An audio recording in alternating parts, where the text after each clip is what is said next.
salamin ang makita mo kung gaano kawalang kwenta ang buhay mo!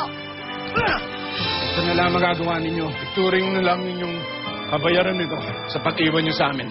Handa akong pagbayaran ng lahat.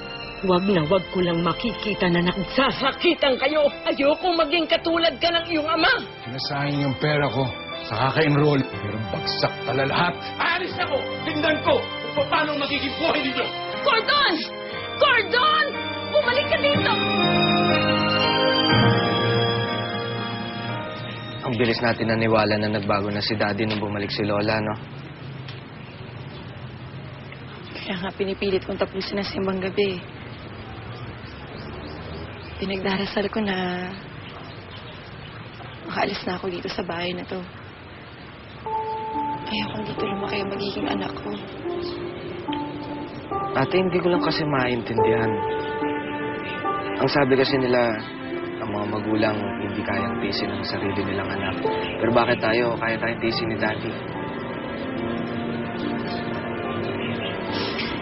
Basta ikaw, Rico, ito ang tatandaan mo.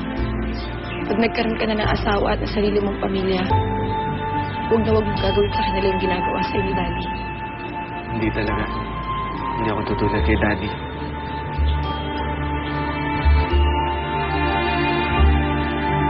Rico, kailangan mo kung saan kami nagpunta ni Papa. Saan? Nanonood kami ng sine, kami dalawa lang.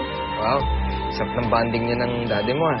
Rico, Hindi sa akin yan. May burning pera yan. Ito, bigay mo kay Ate Ering. ate. Hindi na. Eh, baka mas kailangan niyo pa eh. Rigo. Pasensya na, ha? Ito yung kumuha ng pera mo. Nagipit lang kasi ako para kay Jopet, eh. Kinulang yung pera ko. Kapag-remit na naman si Aiza, pero mali pa rin yung ginawa ko. Pero tumayo kumuha. Rico, huwag ka na magalit kay Papa. Pinauli na naman eh. Nakakaya lang kasi kay Bernie. Talaga?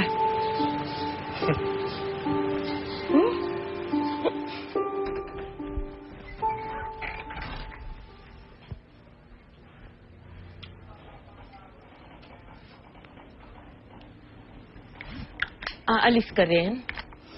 Oh, Nay. Akala ko ba tutulungan mo ako sa pagluluto? Time out muna ako, Nay, sa drama. Good time muna ako. Hindi ka pala nagbibiro. May nakilala ka sa simbahan. Nay, sugo ng langit.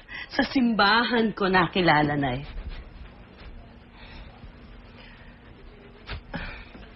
Feli, hindi lang si Gordon ang pinangangaralan ko na magbago na. Pati ikaw. Lalo na ikaw, babae ka. Nay, ipunin mo na lang yung lahat ng pangaral mo at lahat ng sumbat mo kay Kuya Gordon. Ako, pabayaan mo na muna ako, Nay. Alam mo, kaya nga ako umalis ng bahay eh. Kasi kung ang buhay ni Kuya Gordon e pang teleserye, sa akin mas grabe pa doon. Alam mo ba na, yung mga hindi mo ma-imagine na pwedeng mangyari sa totoong buhay, aba, ay nangyayari sa akin. Tingnan mo nga naman. Pero narito na ako para gabayan ka. Tapos aalis ka ulit. Tapos aasa ako ulit. Naku, Nay. Sawang-sawa na ako. May kalyo na ang puso ko sa kakaasa. Akala niyo siguro, hindi ko iniinda ang bawat taong umalis sa buhay ko. Pero Nay, nasasaktan ako. At marami na kayong umalis sa buhay ko. Pati pala ikaw. Galit ka rin sa akin. Nay, hindi. Hindi ako galit sa'yo. Maniwala ka sa akin. Galit ako sa sarili ko. Kung bakit kailangan kong umasa sa ibang tao. Kung bakit hindi ako makatayo sa sarili kong paa. Bakit tinatakasan ko ang lahat ng problema ko, Nay? Siguro kung hindi, siguro matagal ko nang tinapos ang buhay ko sa isang bonggang-bonggang suicide, Inay. Iniisip ko nga ano ba ang dapat kong gawin? Dapat ba akong humarang sa tren ng MRT o kaya tumalo na lang ako sa Ilog Pasig? Nay, sa palagay mo, ano ang mas madrama?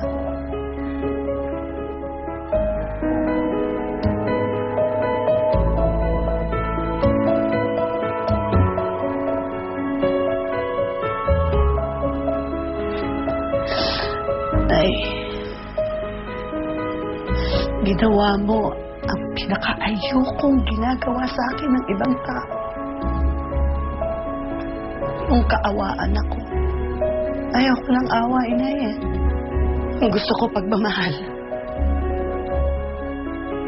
Yun ay kung may magmamahal pa sa akin. Sige po. Sabay na.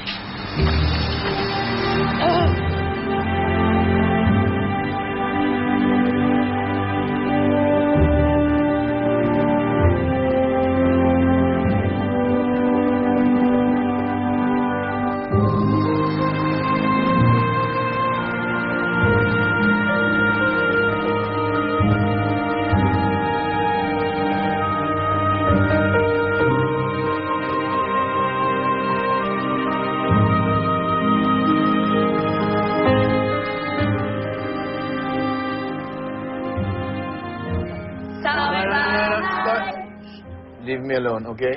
Leave me alone. Leave me alone. Wala kayong mapapala sa akin. Okay? Sige na, umuwi na kayo. Huwag na kayong mamalimos. Pasko eh, barat. Walang Pasko! Meron po, ayaw niyo lang. Pati pa ba mga nangangaroling, pinapatulan mo? Ha? Bata pa tayo. Gusto mong mapag-isa, dito ka pumupunta. Ikaw sumusundo sa akin. Mana kung wala ka na. Wala na akong tagapagtanggal kay Itay.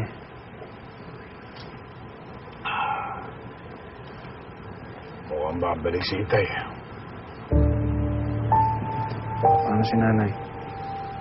Si Itay na ang bahala kay Nanay. Wala pa yan sa ginawa ng tiyahin ko. Subukan mo na bang maitulak sa hagdan mula sa taas hanggang sa baba? Tapos kasunod ng sipa. Mabuti ka pa nga eh. Hindi ka nagtatanim ng galit. Kasi, inisip ko, magano ko siya kahit anong mangyari.